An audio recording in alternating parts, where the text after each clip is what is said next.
Sir ಈಗ operation ಕಮಲ, operation ದಳ ಎಲ್ಲ ನಿಮ್ಮ ಶಾಸಕರ ರಕ್ಷಣೆ ಮಾಡ್ಕೊಳಕ್ಕೆಲ್ಲ ಈಗ ಮಧ್ಯಾಹ್ನ ಎಲ್ಲ ಹೋಟೆಲ್ಗೆ ಶಿಫ್ಟ್ ಆಗ್ತಾ ಇದ್ದೀರಂತ. ಇಲ್ಲ, ಹೋಟೆಲ್ ಶಿಫ್ಟ್ ಅಂತಿಲ್ಲ.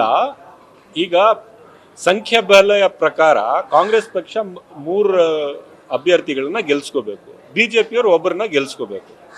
5ನೇ ಅಭ್ಯರ್ಥಿಗೆ ಗೆಲ್ಸ್ತಕ್ಕಂಥ ಶಕ್ತಿ ಬಿಜೆಪಿಗೂ ಇಲ್ಲ, JDSಗೂ ಇಲ್ಲ.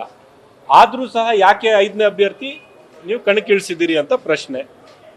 ಸೊ ಅವರು ಯಾವುದೇ ಒಂದು ರೀತಿಯಲ್ಲಿ ಬಿಜೆಪಿಯ ಜೊತೆಗೆ ಸೇರಿದ ನಂತರ ಬಿಜೆಪಿಯ ಕೇಂದ್ರ ಸರ್ಕಾರದಿಂದ IT, ED, CBIದಿಂದ ಪ್ರೆಷರ್ ಹಾಕಿಸ್ತಕ್ಕಂಥದ್ದು, ನೋಟಿಸ್ ಕೊಡಿಸ್ತಕ್ಕಂಥದ್ದು, ಇಲ್ಲದೆ ಇದ್ರೆ ಹಿಂದಿನ ನಮ್ಮ ಅನುಭವಗಳು, ಆಪರೇಷನ್ ಕಮಲ ಮಾಡಿ ಕೋಟ್ಯಾಂತರ ರೂಪಾಯಿ ಭ್ರಷ್ಟಾಚಾರದ ದುಡ್ಡು ಬಿಜೆಪಿ ತೊಗೊಂಡು ಬಂದು ಸುರಿತದೆ.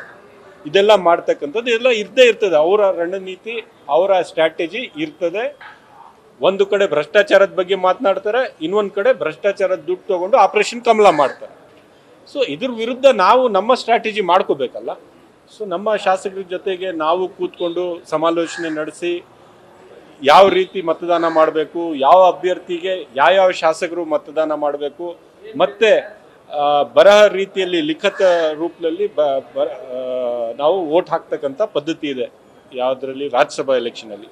ಸೊ ಅದನ್ನು ಟ್ರೈನಿಂಗು ಕೂಡ ಕೊಡಬೇಕಾಗುತ್ತೆ. 70ಕ್ಕಿಂತ ಹೆಚ್ಚಾಗಿ ಹೊಸ ಆಯ್ಕೆ ಆಗಿರ್ತಕ್ಕಂಥ ಶಾಸಕರಿದ್ದಾರೆ. ಸೊ ಇದೆಲ್ಲ ಮಾಡೋದಕ್ಕೆ ಇವತ್ತು ಸಾಯಂಕಾಲ ಸೇರ್ತಾ ಇದ್ದೀವಿ. ಸರ್ ಆಮೇಲೆ ಸೆಂಟ್ರಲ್ ಅಲ್ಲಿ ನಿಮ್ಮ ಹೆಸರು ತುಂಬಾ ಅಲ್ಲ, ಈ ರಾಜ್ಯಸಭಾ ಚುನಾವಣೆ ಆದ ನಂತರ ಮತ್ತೆ ರಾಜ್ಯದ ಎಲ್ಲ ನಾಯಕರು ಕೂತ್ಕೊಂಡು ಅಭ್ಯರ್ಥಿಯ ಪ್ರಕ್ರಿಯೆ, ಆಯ್ಕೆ ಮಾಡ್ತಕ್ಕಂಥ ಪ್ರಕ್ರಿಯೆ ಶುರು ಮಾಡ್ತಾರೆ. ಸೊ ಆ ಪ್ರಕ್ರಿಯೆ ಆದ ನಂತರನೇ ಏನಾಗುತ್ತೆ ಅಂತ ಹೇಳಕ್ಕೆ ಅಲ್ಲ, ಆ ಥರ ಇಲ್ಲ. ಪಕ್ಷದ ನಿರ್ಧಾರಗಳು ಏನಾಗುತ್ತೆ, ಯಾವ ನಿಟ್ಟಿನಲ್ಲಿ, ಯಾಕಂದ್ರೆ ಬಹಳಷ್ಟು ಜನ ಅರ್ಹರು ನಮ್ಮ ಪಕ್ಷದಲ್ಲಿ ಇದ್ದಾರೆ.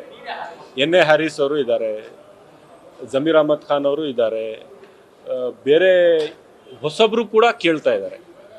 ಯಾಕಂದ್ರೆ ಹೊಸಬ್ರಿಗೂ ಕೂಡ ಅವಕಾಶ ಕೊಡಬೇಕು, ಹೊಸ ಯುವಕರಿಗೂ ಕೂಡ ಅವಕಾಶ ಕೊಡಬೇಕು. ಸೊ ಈ ನಿಟ್ಟಿನಲ್ಲಿ ಕೂತ್ಕೊಂಡು ಏನೇ ತೀರ್ಮಾನ ಆಗುತ್ತೆ, ಪಕ್ಷದಲ್ಲಿ ಏನು ತೀರ್ಮಾನ ಆಗುತ್ತೆ ಅದಕ್ಕೆ ಎಲ್ಲರೂ ಬದ್ಧರಾಗಿರ್ಬೇಕು. ಈ ಬಾರಿ ಒಳ್ಳೆ ವಾತಾವರಣ ಇದೆ. ನಿಶ್ಚಿತವಾಗ್ಲೂ ಕಾಂಗ್ರೆಸ್ ಪಕ್ಷ ನಮ್ಮ ರಾಜ್ಯದಲ್ಲಿ ಒಳ್ಳೆ ಸೀಟನ್ನು ಗೆಲ್ಲುತ್ತೆ. ಸುಮಾರು 20ಕ್ಕಿಂತ ಹೆಚ್ಚಾಗಿ ಸೀಟು ನಾವು ಗೆಲ್ತೀವಿ ಅಂತ ನಮಗೆ ಸಂಪೂರ್ಣ ವಿಶ್ವಾಸ ಇದೆ. ನ್ಯೂಸ್ ಫಸ್ಟ್, ನಿರ್ಭೀತಿಯಿಂದ ನಿಮ್ಮ ಪರವಾಗಿ.